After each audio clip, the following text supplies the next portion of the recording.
another short segment of On the Clock. I'm here by myself, as you can see.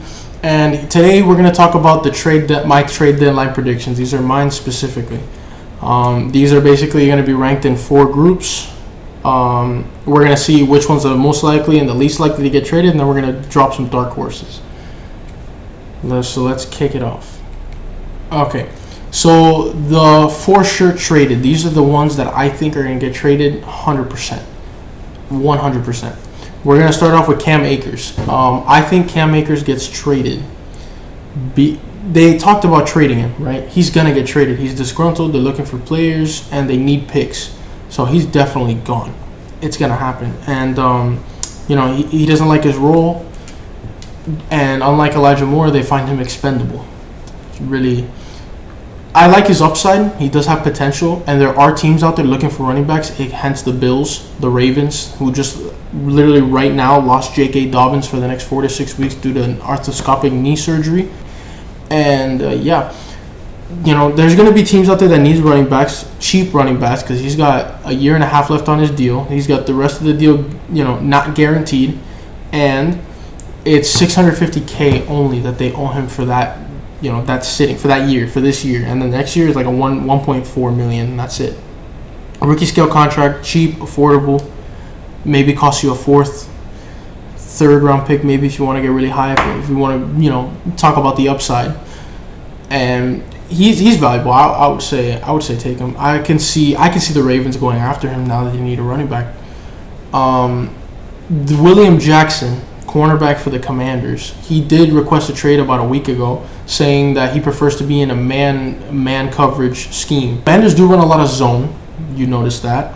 There are a lot of teams out there, for example, the Dolphins, that do run a lot of man, and they do need corners. I can't see him going there simply because of the money. He is owed a lot of money, about $10.8 million in dead cap, and then on top of that, he's owed like $7 million. He's owed a lot of money, and the dead cap comes there too. And with the way that he came out of the Bengals, signing that contract to begin with was already questionable. Seeing what he can do, I would like to see that, but just he's gonna get traded, that's for sure, because they're gonna look for something, maybe if it's cheap. And there are teams that are gonna be desperate for corners, because now at this time of year, we're at the trade deadline, everybody's desperate for corners, just like everybody's desperate for O-line. So it's gonna happen. At least I think so. Then again, these are predictions. I think it could happen. We'll have to see. A dark horse that I put here, Nelson Agholor. Why? The Patriots have a deep wide receiver room. They have Devontae Parker, who's balling. They got Jacoby Myers, who's also balling. He is on an expiring deal, but he's a top weapon. They got Tyquan Thornton, who can ball. That man can ball. And then you got Kendrick Bourne, who's also in trade rumors, but you'll see him later in this video. The Nelson Agholor rumors have not been there a lot, but I do think he gets traded simply because they have so many receivers there, and they can drop some money, they can get some picks for him, and because they don't need him. They have a deep enough room as it is, they don't really need him. He's barely being utilized. These are the likely to get traded. I have Chase Claypool from the Steelers. They have their weapons. The quarterback play is mid. They know that they need help. They can trade Chase Claypool and get some picks from him. You can get a solid 2nd round pick for him, maybe even a 3rd. I would say late 2nd to a 3rd, to an early 3rd. A couple day 3 picks, maybe. You can get value for him, And he's a really good contested catcher. He was considered a tight end coming out of college in 2020. Everybody considered him a tight end because of his big frame and his ability to catch. But they converted to, he's obviously stayed a receiver. He stayed true to being a receiver, and now look at him in Pittsburgh. He's barely been getting targets because he's had Mitch Trubisky. But when Kenny Pickett played that one game, he's been getting a lot of targets, and he was already, popping up in fantasy charts and whatnot. Chase Claypool's a good target to have. I can see Aaron Rodgers, Lamar Jackson, raving for the guy, trying to see if they can get the guy because they need receiver help bad. Mike Gesicki's here. There have been a lot of rumors circulating in the beginning of the year. I don't really see any rumors circulating now, but they barely use him. Then again, the Vikings game shows why they still need him. They can still use him, and he's worth the money. If you give him the ball, he can catch it, and he can do what you need him to do with it. If you put the ball in the right place, that's why they have Tua. But Tua doesn't really target his tight ends. Never really did in college either. He always targets his receivers. So maybe you can get basically a free picks for Mike Gesicki. That he's on the franchise tag too. Around $10 million is what he signed, and he will be looking for an extension. So I'm assuming if he gets traded, it's because of the extension. Somebody else extended him.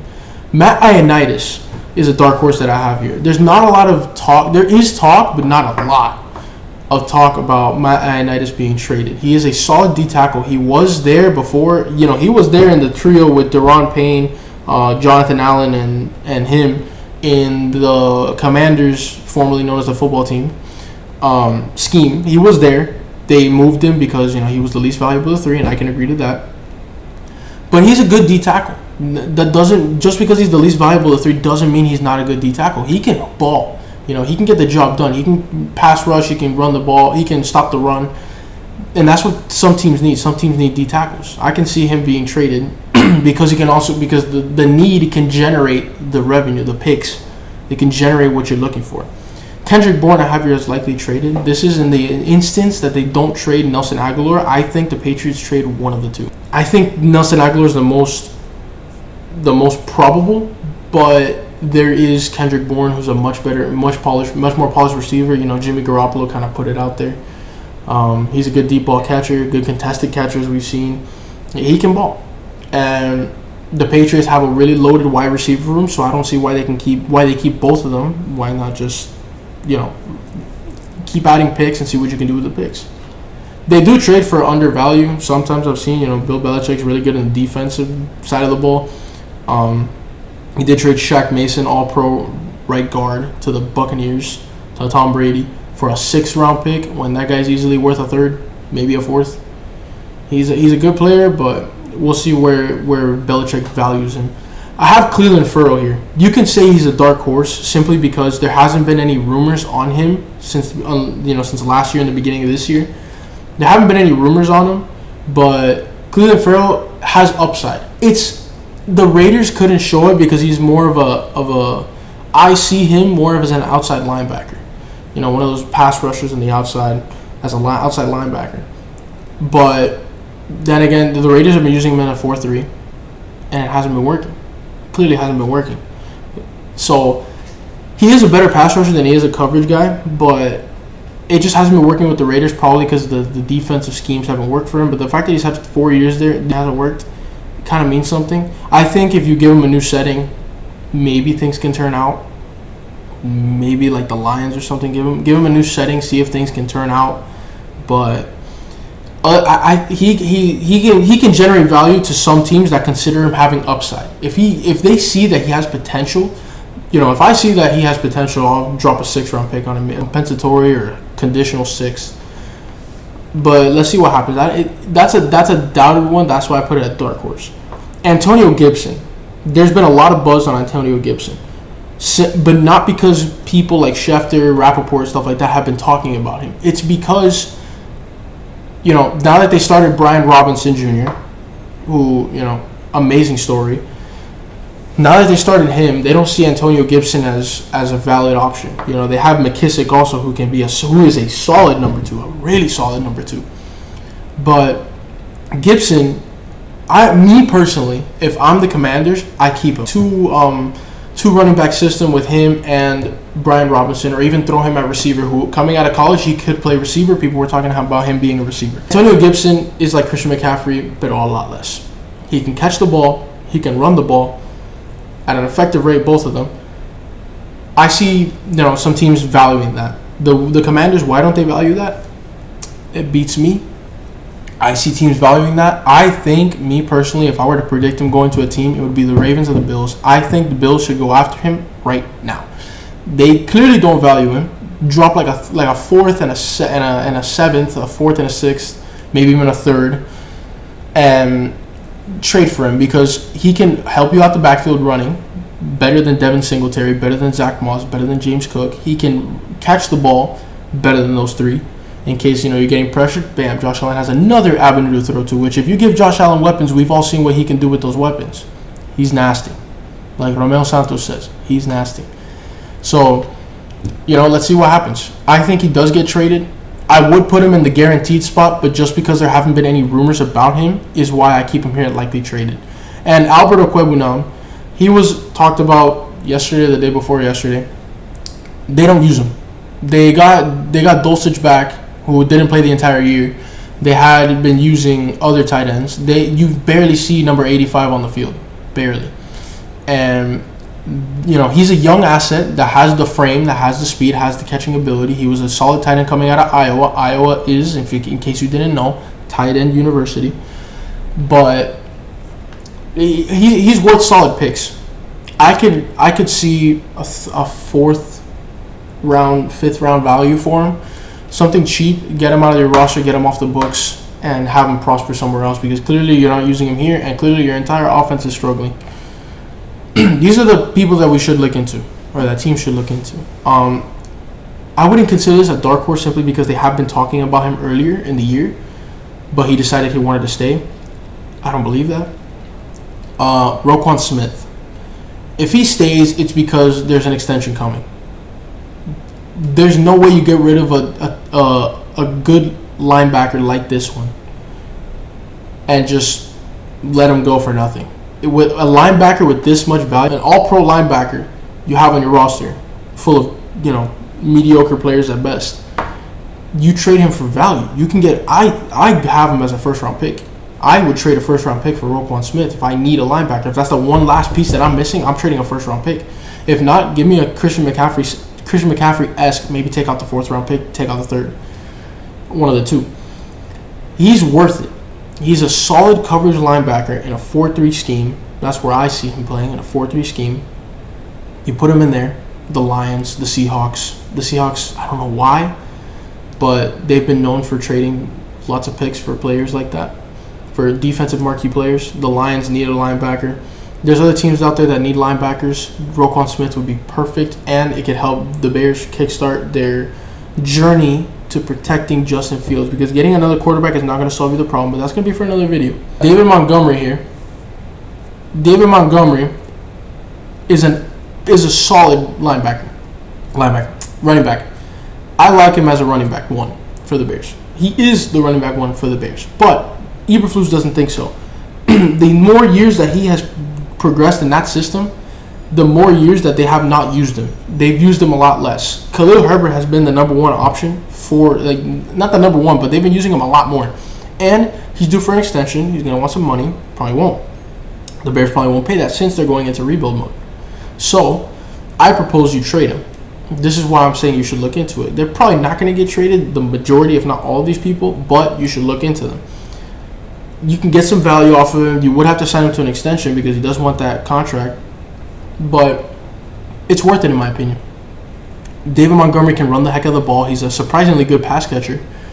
And he can win you games for a team. The Baltimore Ravens, for example, the Bills, once again, the Rams even can go after one of those pieces.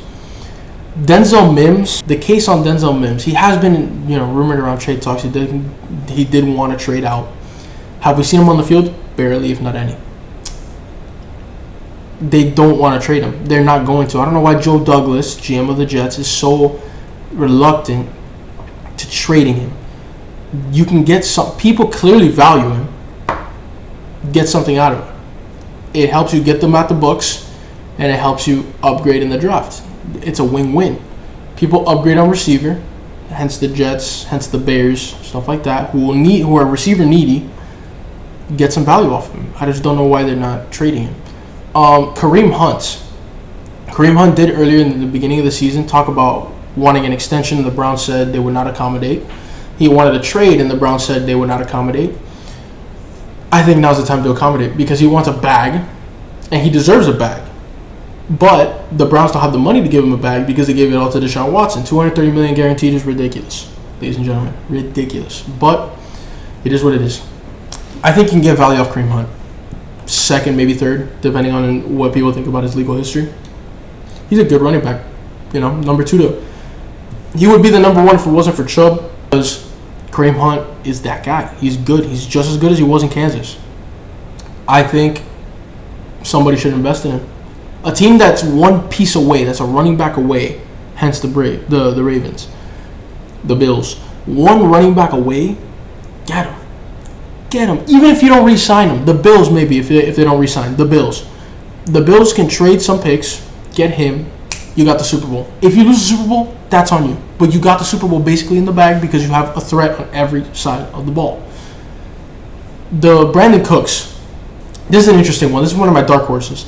Brandon Cooks has always been surrounded in trade talks. Always. Always. Has been traded sometimes. He got traded to the Rams, the Patriots, all that stuff. But the Texans don't need him, really. Davis Mills is not the quarterback of the future. We've seen that already. The Texans have receivers capable. Yeah, they're missing John Mechie due to the cancer. Hopefully he gets better. But they don't really need him. They can get value off of him because he is a really good receiver. He was an all-pro receiver. He's a really good receiver. Made Jared Goff look good. Imagine that. Who is good, by the way. Those who think I'm controversial. I would say get some value off of him. You know, this is a team that's rebuilding that doesn't really need win now pieces. You can get that piece to a team that needs him now. The Packers, the Ravens, anyone, the Bears. Although the Bears, if you put him to the Bears, you're really killing him. But don't do that to him. Too many people have already done that to him. Bryce Hall of the Jets, cornerback. He is behind Sauce Gardner, who has been phenomenal this year. He's behind Michael Carter II, who is their slot corner, and he is behind DJ Reed, who has also been phenomenal this season. One of the reasons why the Jets are so damn good. Bryce Hall is an extra piece that you can get some value off of. You can get value out of all these guys, if I'm being honest with you. He's on a cheap deal. He's still on his rookie scale contract, so you can get even more value. And he'd be a good piece on a rebuilding team that could use some upside players and kind of progress from there, or a team that's into the developmental project system. The Niners, for example, should go after him. The Dolphins should go after him, but they're probably not going to trade to the Dolphins. So I'm thinking the Niners right off the bat. The Vikings, teams that need those positions. Marquez Callaway, listed in reports. I am skeptical of him for one reason and one reason only. I'm skeptical of him getting traded for one reason only. Because the Saints' injury woes. Michael Thomas was out all of last year, the majority of the year before. And this year he's been out for 6 games, 4 in a row, including this one, to a toe. He's a good receiver, don't get me wrong, Michael Thomas, but constantly injured. Chris Olave keeps getting destroyed for some reason. I don't know why people keep targeting him like that. He's a good guy. He's a good receiver. People just keep bashing his skull like that. Jarvis Landry is also getting up in age. He's getting injured too, but he's getting up there in age. Marquez Callaway showed some upside last year. He was a really good deep ball receiver, contested catcher. Today, last night he did have that terrible drop. But I don't think that affects his trade value, and I certainly don't think that he gets traded because of it. They do need him. They need as much right receiver depth as they possibly can, and cornerback depth too, which brings me to the next guy, and the guy before, but the next guy. Sidney Jones. He's a veteran that signed with the Seahawks from the Jaguars. And he's a solid veteran, They're not even playing him because they're trying to play the youth. They're trying to play Kobe Bryant, Tariq Woolen, who in my opinion should be, if not the defensive rookie of the year, should be very, tied for first. They should probably share it because people do not talk about him enough. Sidney Jones is a solid corner. He's got the veteran presence. He's got the experience. People could use him. And I'm thinking the Saints, because they need that depth. They're also getting injured constantly left and right. I'm thinking Alontae Taylor did look good last night, but that's besides the point. The Niners, the Vikings, those teams that are desperate for the Dolphins, those teams desperate for corners, should try to go after them. The next one, Shaq Thompson. This is not a dark horse, but I should maybe put him in unlikely. But the thing is, a lot of people have been talking about how he could get traded, even though his cap hits are insane. He's a really good linebacker, all-pro linebacker. That's really where I can put it at. He came in with Luke Kuechly and Thomas Davis Sr., who, if you guys don't know, those two are Hall of Fame linebackers, regardless of what you think. Even if you don't know their name, they're still Hall of Fame linebackers. They're really good linebackers, the best of their time. And he came in and got the mantle, the torch passed to him, and he's balling out like they are too. I would say trade him, because I think people can agree with me too. The reporters out there that are reporting all this stuff, people can agree, because you trade him and you get value off of him. Yeah, he's expensive. He's around $12 million, for the next year or two. But the next year's not guaranteed. Now, he can be a helpful piece to a team. There's teams that are interested that should go after him. Maybe even the Rams, but they don't have the assets. So that's what happens, Niners. Cameron Erving. We talked about this in the last video with the Christian McCaffrey trade grades. If you want to see that video, it's in the YouTube channel. You just circulate through the videos. It should be the most recent. Cameron Erving is at best number 2 right tackle. Number 2, put him around the offensive line, wherever you want to stick him except center. I'm looking at the Rams off the bat. Also talked about it in the Christian McCaffrey video. I'm looking at the Rams off the bat. The Rams need, and I mean need, anybody they can get, even if it's you or me at the offensive line. They need somebody. They need somebody to block. They can't even block a fly. He's going to be cheap. Considering the fact that he's a depth piece, he's going to be cheap. This is a dark horse that I don't think anyone saw coming. Anybody. Jordan Fuller, who played in the Super Bowl, again, like Cam Akers, like a damn stud, and the Rams just decided to underappreciate him to use somebody else. I don't know if it's something with training camp that they regressed or whatever the case may be, but he was really good in the Super Bowl. Really good in that playoff run. Really good when he stepped up. Really, really good. Really good. I like Jordan Fuller a lot. He's got that little mix of Jamal Adams and Earl Thomas in him, the ball hawking skills with the tackling, all the above. Like a Cam Chancellor. He's got the stuff. He's got the upside, and they don't use him. They use Nick Scott instead and Taylor Rapp. So I'm thinking, get some value off of him, because again, the Rams need those picks to get better on the team. The Rams need it. They need it, and they have the assets to get rid of, so why don't you just start spreading them? That's the good thing about the draft. You get the draft, and if you're a good team already, use those assets to get out more assets, to bring in more assets. It's all a game of chess. And now we have the highly unlikelies. DJ Moore. A lot of people have been talking about DJ Moore. Why do I have him here? He does not get traded. The Panthers are talking about they're not even accepting calls. I believe him. DJ Moore is your number 1 receiver. And when was the last time you had a number 1? You didn't. Well, you didn't. Steve Smith. But, Kelvin Benjamin wasn't the job. DJ Moore is a really good receiver who just needs the ball in his hands, and he can play the ball. He can play the hell out of the ball. Get the ball in his hands. Quarterback. Get a decent quarterback, and that solves all your problems. Put the ball in his hands, regardless of who it is, that solves all your problems. If they can get a first-round pick out of him, then I would put him up to, likely. If they can get a first-round pick. If people are talking about, first-round pick, I'm putting him in likely. But for now, unlikely. Highly unlikely. Darren Payne. There have been rumors about Darren Payne since the beginning of the year, talking about his expired contract and the fact that, him being alongside Jonathan Allen, especially with the skirmish that happened last year, and the pieces that they could have, the Phidarian Mathis breaking out. Phidarian Mathis is not here now, but they could trade him. Why do I have him highly unlikely? Because I don't think they will.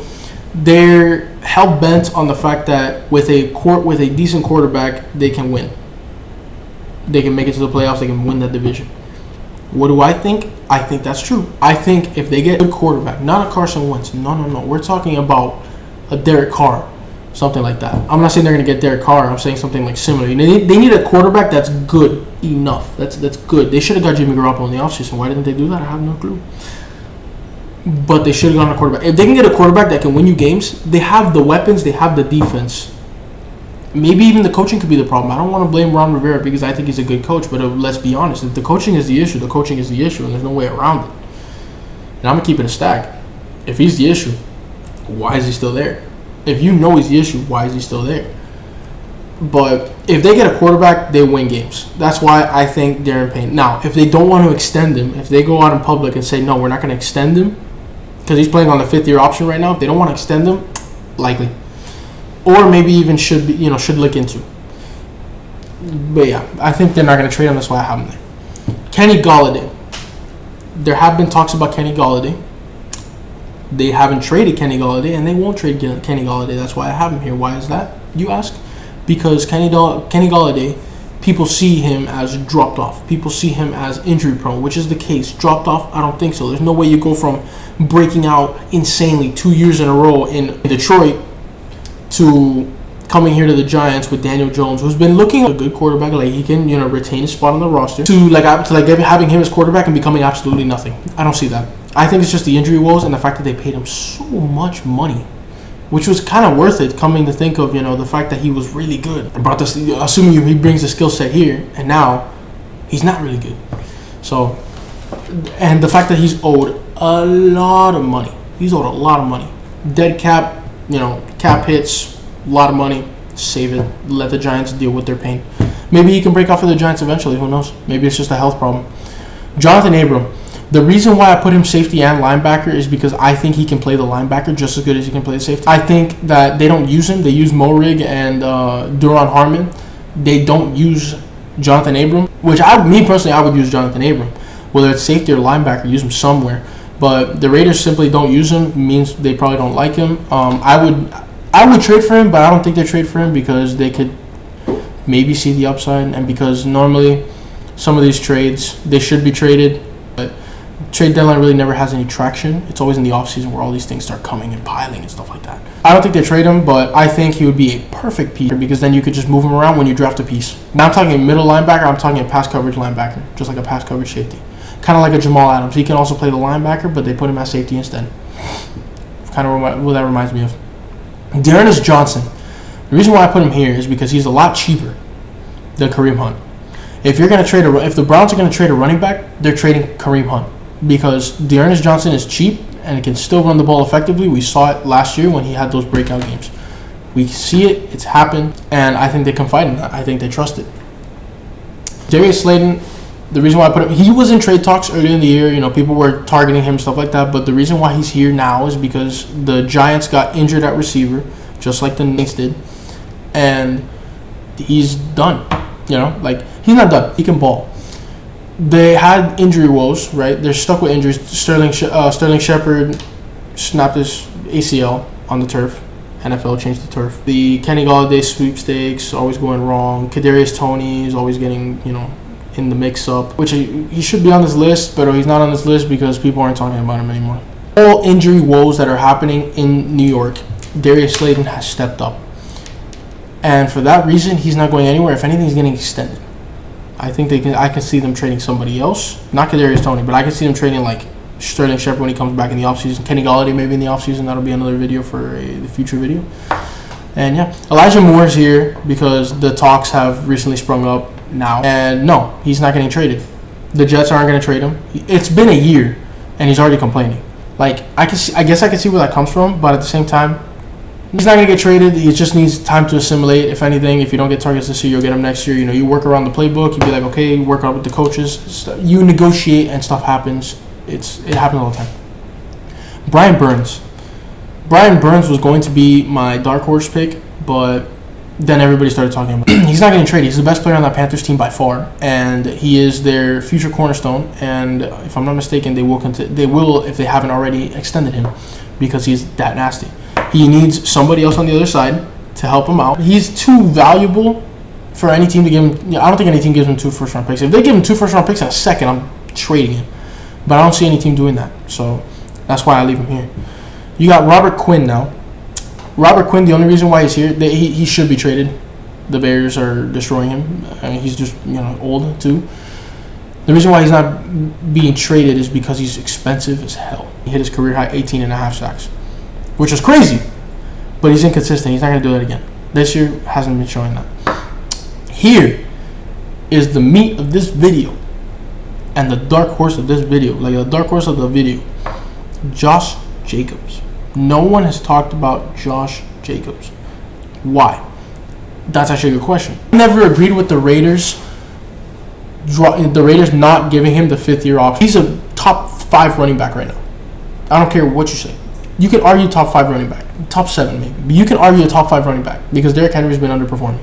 Jonathan Taylor's been underperforming. Josh Jacobs stepped up in there. Top 5 running back, easily. Been playing really good for the Raiders. You're wasting his talents. And you could get value off of him simply because he's been playing so good. There's going to be a team out there who's going to be like, damn, I want to pay this running back. I want this running back. We're here, and they take him. You know, and they you get like a second round pick, maybe even a third round pick out of there, simply because he's a running back, expendable position. Get some value off of him. Get the money off the books. Now you're set for the next year. Now you got another. You know, this year you're already 1-5, 1-4. If you continue to lose at the trade deadline, if you're like only have 2 wins, sell. If you don't have 2 wins, then that's when you keep the team, maybe even buy. But if you do have 2 wins coming into the trade deadline week 9, you should trade him, even if you do win games, because you're not going to pay him. So what the hell are you doing, Raiders? What the hell are you doing? Fix that right now. And yeah, guys, that'll be all for this video. Please like and subscribe and leave a comment down in the comment section below whether you guys want a certain video or certain takes to be posted on our episodes. Our episodes are dropping every Mondays. You know, right now episode 3 is in editing stages, almost in the finishing touches. And once that drops on Monday, it's going to be a banger. It's a funny episode, and the episodes just keep getting funnier. And yeah, follow our Twitter, follow our Instagram. All of it's going to be in the description below. Let us know what you guys think, and peace out. Deuces.